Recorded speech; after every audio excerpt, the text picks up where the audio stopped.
Assalamualaikum warahmatullahi wabarakatuh. Berjumpa lagi bersama channel Aldi Saputra. Dukung terus channel Aldi Saputra dengan cara subscribe, like, dan bagikan. Terima kasih. 7 dosa besar yang tidak diampuni Allah meski bertaubat. Setiap individu cenderung untuk melakukan tindakan baik atau tindakan yang kurang baik.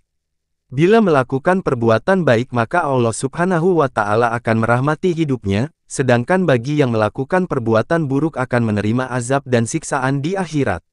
Adapun perbuatan buruk yang dilakukan umat muslim disebut maksiat atau dosa. Perbuatan dosa yang dilakukan seseorang terbagi menjadi 2 jenis, yaitu perbuatan dosa besar dan dosa kecil.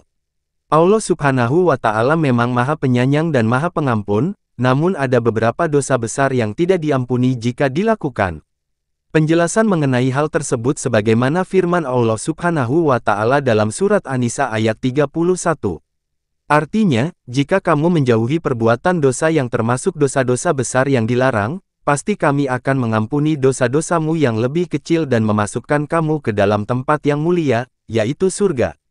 Berdasarkan hadis Nabi Muhammad SAW yang diriwayatkan oleh Bukhari, ada 7 dosa besar yang harus dihindari umat muslim. Rasulullah SAW bersabda, artinya, jauhilah 7 dosa yang merusak. Para sahabat bertanya, Rasulullah, apa saja dosa-dosa tersebut?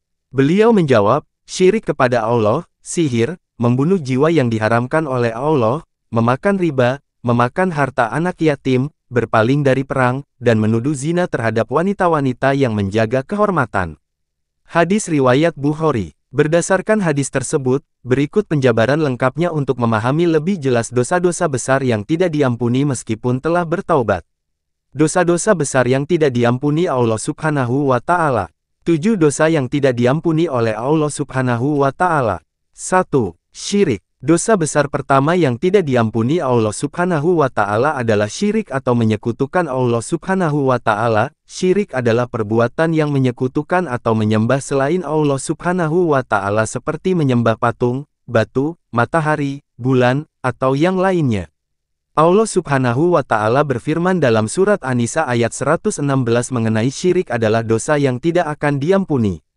Artinya, sesungguhnya Allah tidak akan mengampuni dosa yang mempersekutukannya, namun Dia akan mengampuni dosa selain perbuatan syirik bagi siapa yang dikehendakinya. Barang siapa yang mempersekutukan sesuatu dengan Allah, maka sesungguhnya ia telah tersesat sejauh-jauhnya. 2. Sihir. Dosa besar yang tidak diampuni selanjutnya adalah sihir. Dalam mengajarkan sihir kepada manusia, setan tidak memiliki maksud kecuali agar manusia menjadi musyrik. Betapa banyaknya manusia yang tersesat saat mempelajari ilmu sihir dan menyangka bahwa hukum sihir hanya haram. Mereka tidak menyangka bahwa hukum sebenarnya adalah kufur. Dalam Al-Quran ditemukan ayat-ayat yang membicarakan tentang sihir, seperti pada surah Al-Baqarah ayat 102. Artinya, mereka mengikuti apa yang dibacakan oleh setan-setan pada masa pemerintahan Sulaiman. Sulaiman tidaklah kafir, tetapi setan-setan itulah yang kafir. Mereka mengajarkan sihir kepada manusia dan apa yang diturunkan kepada 2 malaikat di negeri Babilonia, yaitu Harut dan Marut. Keduanya tidak mengajarkan sesuatu kepada seseorang tanpa mengatakan, kami hanyalah cobaan bagimu, oleh karena itu janganlah kafir. Mereka mempelajari dari keduanya apa yang dapat memisahkan seorang suami dari istrinya. Mereka tidak akan dapat mencelakakan seseorang dengan sihir kecuali dengan izin Allah Subhanahu wa Ta'ala. Mereka mempelajari sesuatu yang merugikan dan tidak memberikan manfaat kepada mereka. Sesungguhnya, mereka sudah mengetahui bahwa barang siapa yang menggunakan sihir itu, tidak akan mendapat keuntungan di akhirat. Sungguh, perbuatan mereka yang menjual diri mereka dengan sihir sangat buruk, jika mereka mengetahui. 3. Membunuh jiwa. Membunuh adalah menghilangkan nyawa seseorang dengan sengaja karena alasan dendam, iri hati, fitnah atau karena yang lain tidaklah dibenarkan dalam Islam. Barang siapa yang melakukannya maka Allah Subhanahu wa Ta'ala akan menghukum dengan menjebloskan mereka ke neraka jahanam. Hal ini sebagaimana tercantum dalam Al-Quran surat Al-Maidah ayat 32. Allah berfirman, artinya, oleh karena itu, kami tetapkan suatu hukum bagi Bani Israel, bahwa siapapun yang membunuh seorang manusia tanpa alasan yang sah, atau tanpa menyelesaikan perkara pembunuhan atau tanpa membuat kerusakan di muka bumi, maka seolah-olah dia telah membunuh seluruh umat manusia.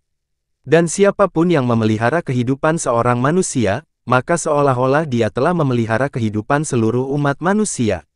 Sesungguhnya, rasul-rasul kami telah datang kepada mereka dengan membawa keterangan-keterangan yang jelas, namun banyak di antara mereka setelah itu sungguh-sungguh melampaui batas dalam berbuat kerusakan di muka bumi. 4. Memakan riba. Dosa besar yang tidak diampuni berikutnya adalah memakan riba. Riba adalah pemberian nilai tambahan pada pinjaman sebagai imbalan. Orang yang memakan riba artinya memakan uang haram. Islam mengharamkan riba sebagaimana firman Allah Subhanahu wa Ta'ala dalam surat Al-Imran ayat 130. Artinya, wahai orang-orang yang beriman, janganlah kamu makan riba dengan cara menggandakan, dan bertakwalah kepada Allah agar kamu mendapat keberkahan. 5. Memakan harta anak yatim. Islam mengajarkan untuk senantiasa mengasihi dan melindungi anak yatim. Bahkan, Allah Subhanahu wa Ta'ala menjelaskan bahwa bersedekah kepada anak yatim adalah sebuah keutamaan. Oleh karenanya, bagi siapa saja yang berani memakan harta anak yatim, mereka termasuk golongan orang-orang zalim dan akan menerima hukuman di neraka. Sebagaimana Allah berfirman dalam surat An-Nisa ayat 10. Artinya, sesungguhnya orang-orang yang menzalimi dengan memakan harta anak yatim, mereka seolah-olah menelan api dalam perutnya, dan kelak mereka akan masuk ke dalam api yang menyala-nyala, neraka. 6. Melarikan diri saat perang. Mereka yang lari dari medan perang akan Allah Subhanahu wa Ta'ala jerumuskan ke neraka jahanam. Lari dari medan perang yang dimaksud adalah ketika umat muslim diserang musuh dan harus mempertahankan diri, tapi beberapa orang justru kabur. Tindakan itu akan melemahkan kaum muslim dan membuat musuh semakin kuat. 7. Menuduh perempuan terhormat berbuat zina. Menuduh zina yang dimaksud adalah memfitnah seorang perempuan yang menjaga kehormatannya melakukan zina tanpa ada buktinya. Orang yang melakukan dosa tersebut akan mendapat ganjaran di dunia maupun di akhirat, seperti yang dijelaskan dalam surat An-Nur ayat 4. Artinya, dan bagi orang-orang yang menuduh perempuan-perempuan baik berzina tanpa mendatangkan 4 orang saksi, maka hukumannya adalah 80 kali dera, dan kesaksian mereka tidak boleh diterima selama-lamanya. Mereka itulah orang-orang yang fasik. Semoga bermanfaat dan bisa ambil hikmahnya. Silahkan subscribe, like, dan bagikan. Terima kasih. Assalamualaikum warahmatullahi wabarakatuh.